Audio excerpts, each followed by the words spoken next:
Hello everyone, Vanguard of Valor here, and welcome back to another episode of Sunless Sea. Now, we've got a couple things on our mind right now, quite a few in fact. We've learned that Maybe's daughter's mother must be somewhere in Naples. I don't know if I want to make the journey back up to the surface again right now though, so we might mess around down here on the Z for a while first. We also know that our good friend the bandaged poissonnier wants to go to the Chelinet, so we might make our way down there. And we've got a couple other interesting things that we've never actually done, that it just occurred to me. We haven't ever actually taken a cargo from the Salt Lions, and I think we might try doing that for a little while, because I want to know what happens. If we start taking cargoes of stone away, do the Salt Lions change? Because we're removing all the stones, or like what happens there? And I think that'll be interesting to look into. We've also still never been to Pigmote Isle, now that we've successfully won with Something Awaits Us. We also have to go back to Varkas and see if something's happened there since we had them go off on their pilgrimage. So there's a couple different things that I want to try and look into if we can manage it. So I think what we're going to do right now is we're going to head down south, maybe sail around this way a little bit, and then head back up towards Pigmote, maybe the Salt Lions, and we'll go back from there. We'll see how much fuel we have, though, or how likely it is that we're going to be able to make it, and we'll see how it goes. We're passing by the Nablus Reef now, though, so let's hopefully not get killed by anything too horrible. Now, while we're out at Z here, a couple things we're going to watch out for. We're going to try and kill things if we can find something reasonable enough for us to kill. Because, if we're heading down to the Chelinet for help, they really like hunting trophies, and if we don't have any, it's probably going to be hard to get their help. But far to the east like this, there's some nasty stuff out there, and I have a feeling we're not going to be able to just fight our way through them. I wonder if I can sail under this. Let's risk a hull point to see if we can sail under this bridge. It looks like we should be able to. Oh, you can. There you go. Let's drop in briefly here at the Empire of Hands and make sure we have ourselves a port report, and then we'll keep going from there. Our terror might be a problem, but we'll try and deal with it.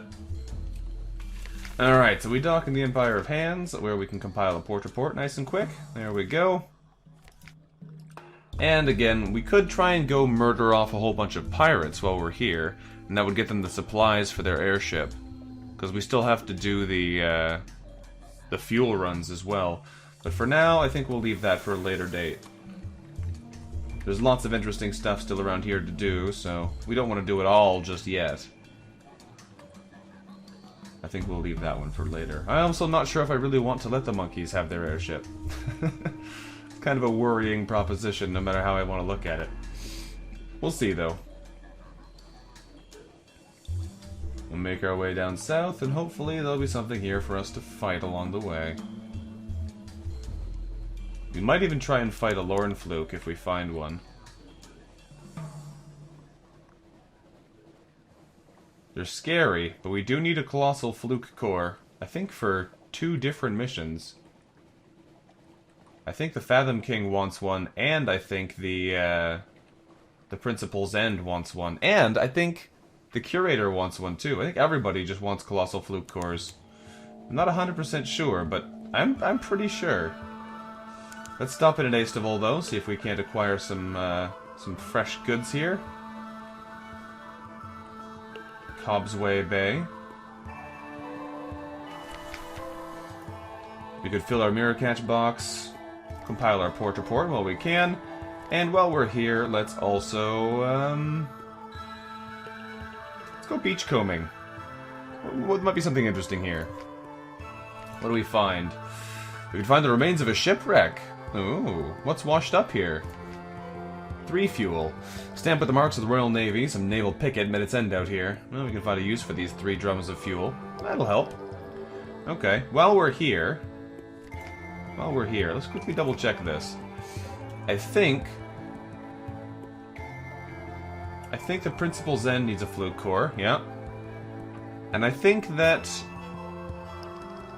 we need a Fluke Core for the Fathom King as well. Maybe not.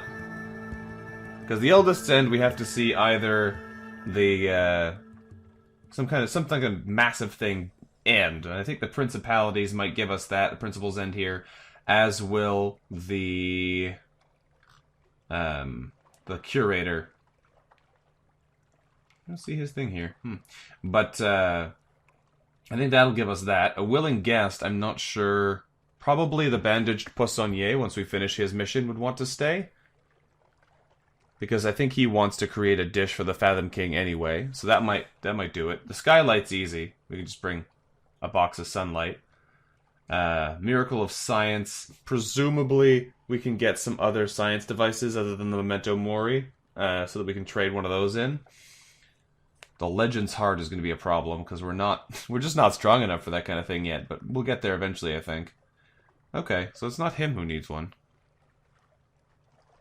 I have a feeling, though, that our Neathbow desiring friend is going to need a fluke core for some reason, too, but I don't know why I think that. I thought somebody else wanted one. Oh, no, whatever. That's fine. We're going to leave.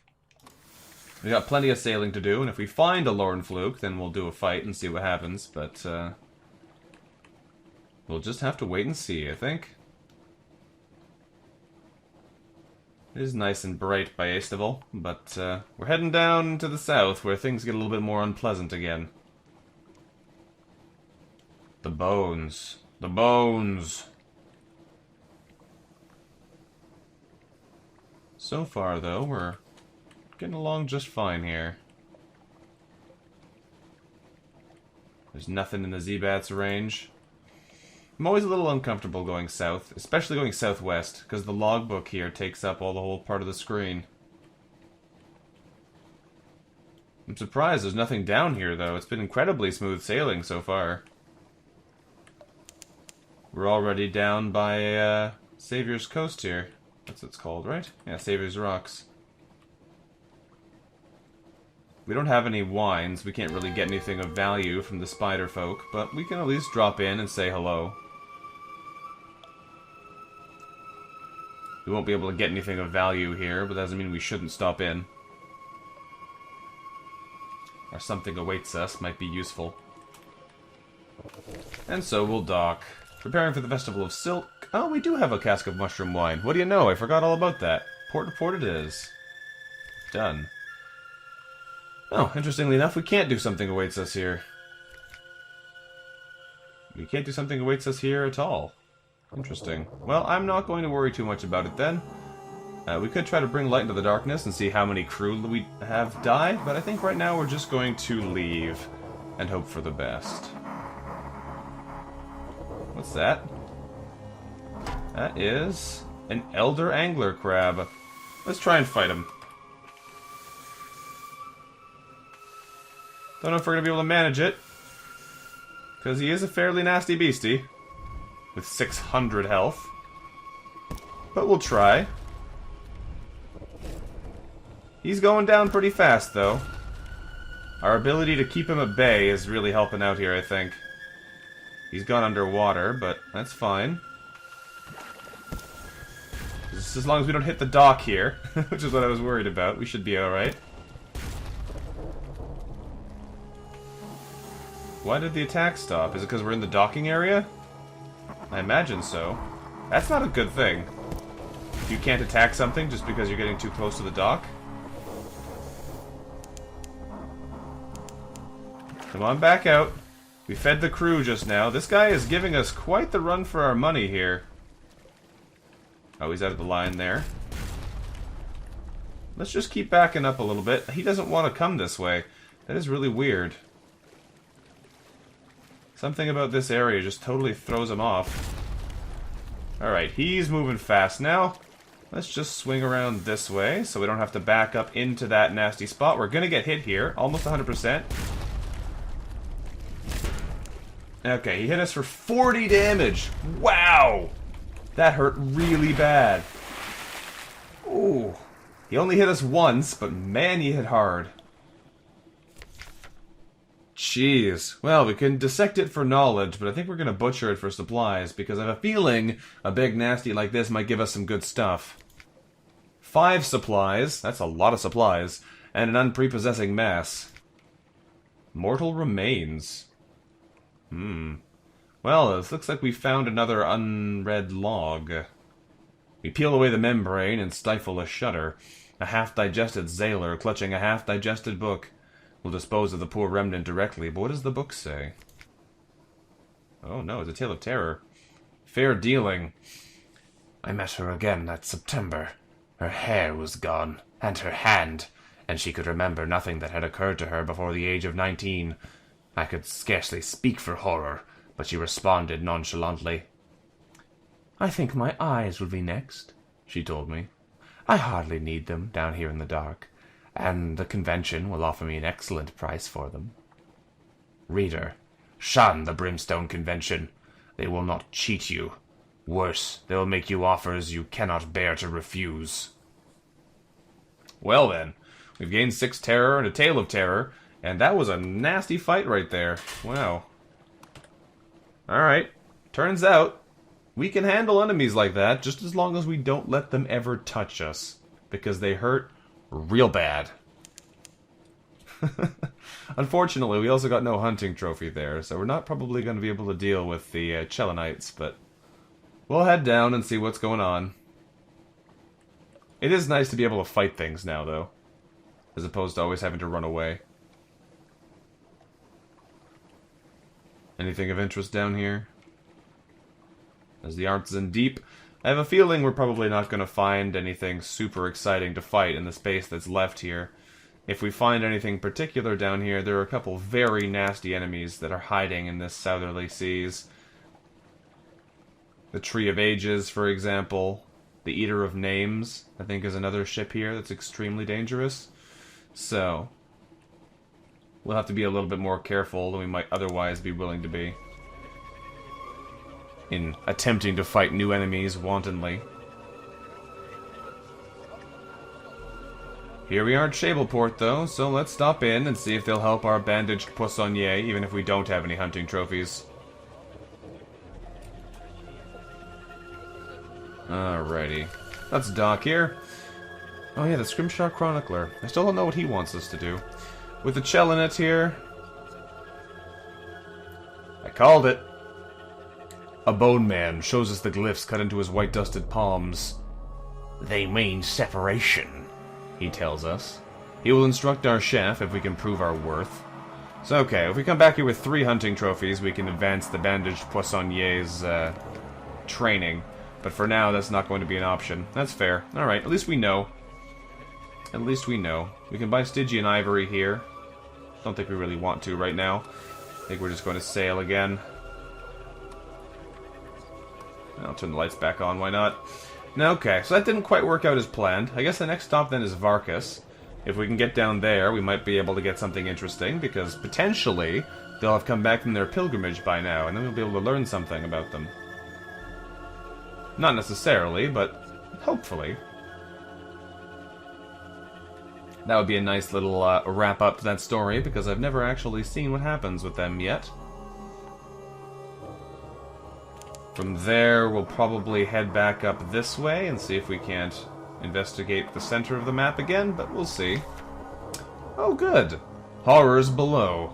Sailors at the rail call softly. Something swims beneath the ship. I saw it looking up at us, one says, his voice a tremble. Well, let's catch it then. Alright. What is it? Dripping from the sea. It comes, sleek as a seal, but its eyes are faceted. One sailor covers his ears. I swear, he says afterwards, I heard it scream like a woman.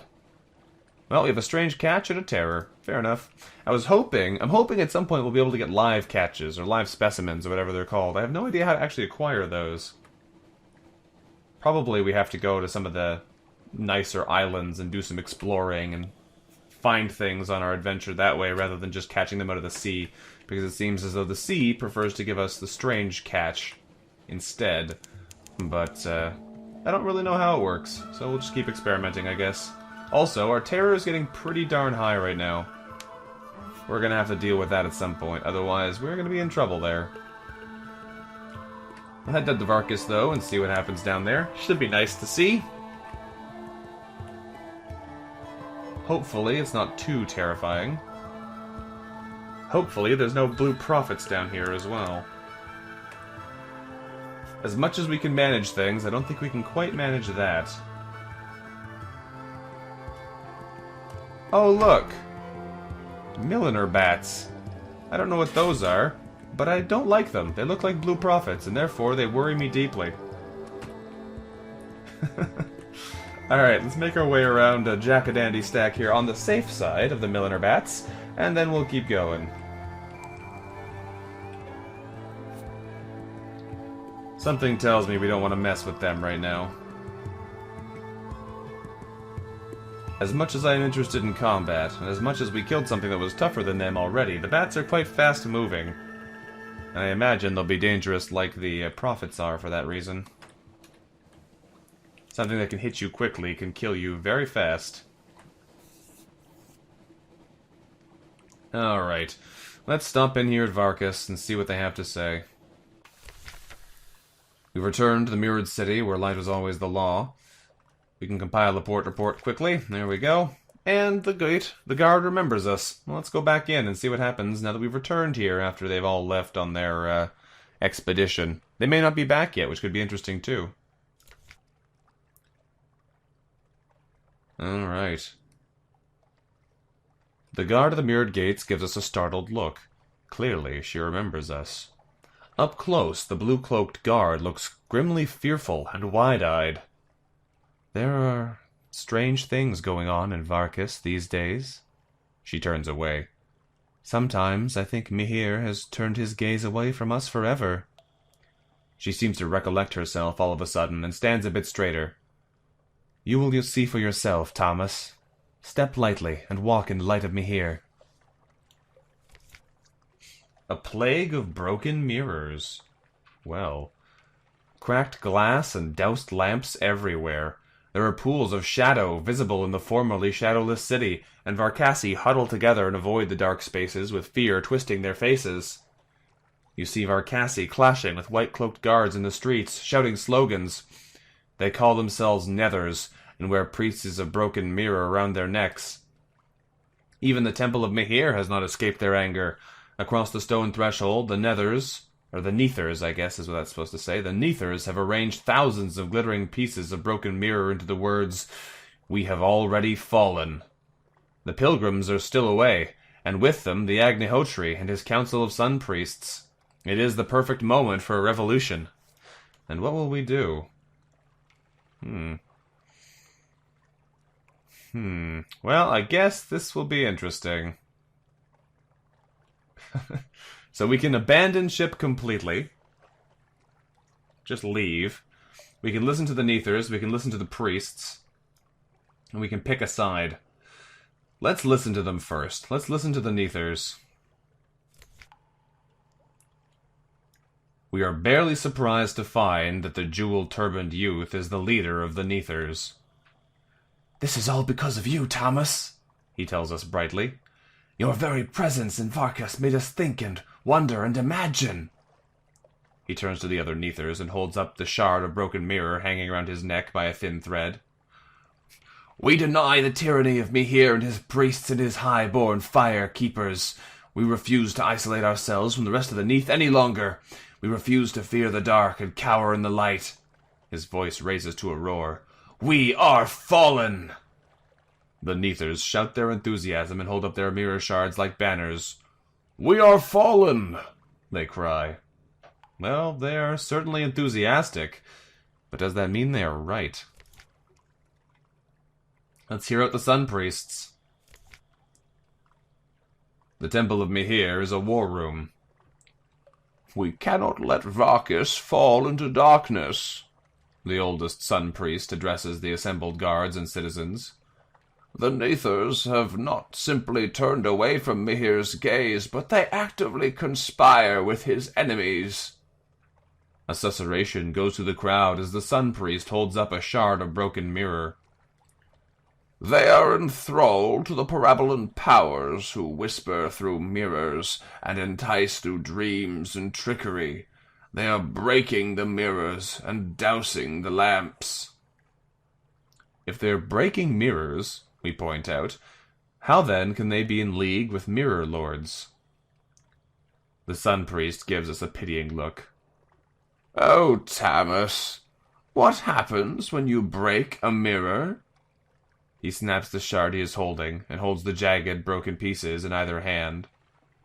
You simply make more mirrors. Perhaps he is telling the truth. Or perhaps he merely fears the Kneethurs, and their desire to curtail the power of the temple to which he is sworn.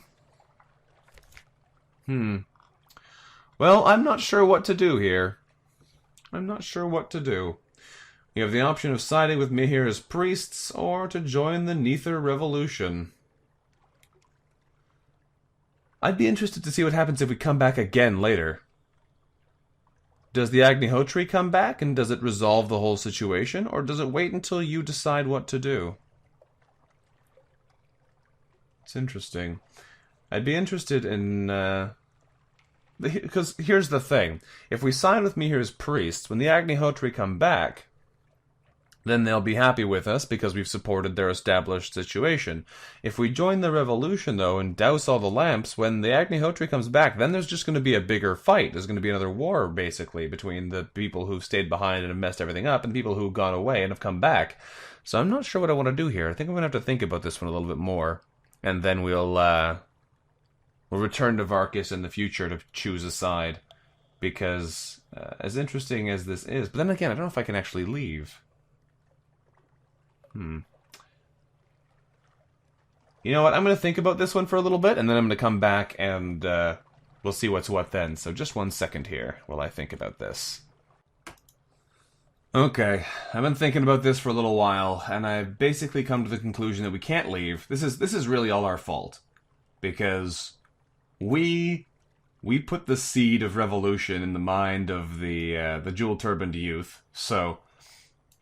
We're the reason their whole society is crumbling, because not only that, but we also put together all the circumstances that caused the leadership to leave, and the military to leave. So, it doesn't make sense for us to just abandon ship here. I think we have to choose a side, and I've been thinking about it, and I don't think it matters that much, but I think that we should probably side with the priests here. I don't think it's fair for us to come in here and totally throw away their whole society, because it seems like, for the most part, they're nice people. They don't want to do anything to do with the Neath, but because their society is built that way, doesn't mean that we have to come in and throw it all into nothing. So I think this time we're going to side with Mihir's priests. I think we could probably justify either of these. But I think we're going to side with Mihir's priests and try and undo the damage we've done to their unfortunate city. And we'll see what happens. We'll see what happens. Even without the Agnihotri and the ruling council of sun priests, the Temple of Mihir is swift to act. The jewel-turbaned youth and the leaders of the Kneethurs are dragged into the burning light of the temple by a dozen guards. The Sun Priests form a ring in the middle of the temple, under the statue of Mihir's watchful, carnelian-eyed gaze. The Sun Priests begin to chant, faster and faster and faster, until our heart begins to hammer in time to their words. They douse lamp after lamp, till they create a perfect circle of darkness bounded by their joined hands. One by one, the Sun Priests throw the revolutionaries into the shadow. The jewel-turbaned youth is the last to be thrown in, and he is weeping piteously. You are Tamas now, the Sun Priests declare. You have no name. The darkness has taken it from you. Mihir has turned his gaze away. Then they break the circle, relight the lamps, and simply turn away. Okay, I don't understand this. Why is the jewel-turbaned youth weeping piteously? Why is this so crushing to him if his whole claim was that it didn't matter, the darkness wasn't to be afraid of, and he was trying to make everybody live in darkness anyway by breaking the mirrors and the lamps? Why is this such a punishment now, when it was his goal before? I don't understand what's going on with this particular storyline, but regardless, it's been resolved. We've gained a pages into secret. The Sun Priests come to us, flanked by guards. I think the oldest one says thoughtfully. That it is time for you to go, Thomas. You have caused enough disruption in our glorious city. We nod. It is good advice. Best to leave before the Agnihotri returns from the pilgrimage. We have learnt a great deal here. The affairs of Varkas touch on the mysteries of the continent. Walk in the light of Mihir, Thomas. Oh, this is the guard, rather. Walk in the light of Mihir, Thomas. The guard of the gate barely even looks up as she lets us out of the city. It burns beacon bright behind us. We walk down the dark, pebbled path that leads to the docks, feeling the familiar, shadowy bleakness of the Neath cool our skin. Our ship awaits. We've gained a memory of distant shores and a searing enigma. Interesting. Oh, interesting. This is the same as normal, but now, a rough-shadowed path leads from the docks to the mirrored gates of Varkas, but there is no fire burning in the towering stone lamps beside the gates, and no blue-cloaked guard. Varkas is barred to visitors. Let's make a second port report of Varkas. I wonder if we can hand in two at once. No, we traded in our old port report for the new one. Okay. Perhaps the Kneethurs will prove useful to London. Yeah, it's an interesting situation. It's now the purified city. It's no longer just the mirrored city. Huh. A new settlement. Interesting. Alright, so we'll have to come back here later, I think. It sounds as though there's some intrigue happening there that we'll have to come back and take a look at. I think we probably made more or less the right choice in that we didn't leave. I think if we had just chosen to sail away, that would have been a mistake. I have a feeling that when we came back next, the Agnihotri would have been back, and they would have resolved the situation already, which would have meant that we didn't really have any ability to take advantage of whatever the situations were. So, I think we had to choose something. Just needed to take a little bit of time to think about it. Didn't work out quite like I thought, because we still got kicked out. But, I mean, we lived through it. Nothing bad happened, so it'll do for now, I suppose. Our terror is really high. Like, really high. We're gonna have to try and deal with that, especially if we're planning on making this a long voyage. The terror is going to be a problem. We're making our way back up to the Mangrove College. We're probably going to be ending our episode near here, if not here directly. But we'll see what happens. We have nothing for the Fathom King right now, so it doesn't make sense to try and stay with him. We might as well drop by and try and reduce our panic a little bit while we're here. In the Mangrove College, we could attempt to go to the Wisp-Ways again, but that's just going to kill us. We could make our port report while we're here, and we will. We've gained a supply, we've lost our hunger. We have a ton of supplies, but it's not supplies necessarily that we need right now. They are nice and valuable, though, so I shouldn't complain. Let's eat, drink, and be merry. Let's see if we can't cheer ourselves up a little bit here. The philosophers of the college are not hospitable, but this whole shoreline is bursting with fruit and edible fungus. We reach up and it falls into our hand. We pick it up and it's already fermented. That's something, at least. Tart morels and moral tart. The salty tang of seaweed stew. A crawling berry that locals assure us is a motile plant, not an insect. We eat our fill and drink contemplatively. An explosion of tastes. And we've lost 10 terror. That'll do. We could pick up a passenger here. Look at all those things. Jeez. I think we will not, though. I think we'll not pick up a passenger for now. I think we'll just set sail again. We buy anything here? Nope, nothing. They have nothing to sell. Alright, well, we'll set sail one more time. We'll end this episode probably when we reach our next destination, which is probably going to be Khan's Shadow. Or the Isle of Cats. We're going to make our way up that way, though. I'm looking for something to fight. Hopefully we get a chance to do some battle here. We still have a good amount of hull left. So we should be able to handle any of these moderately dangerous enemies in the middle of the sea. We're just going to have to sail out and find out, though. We are running a little bit low on fuel, but we should be able to buy some more for a reasonably good price up ahead here, so I'm not too worried. The big problem is the terror fuel situation. Our terror is getting pretty high, so I'd quite like to keep the lights on, but having the lights on makes the fuel burn out really fast. We'll make do, I suppose. I wonder how we're doing in our hold, because if we want to try and drop by the Salt Lions way up here, then we're going to need a lot of space in our hold. We're probably around 20 spaces right now, but we have much more food than I would hopefully have by the time we go to pick up anything like that. I guess we'll find out.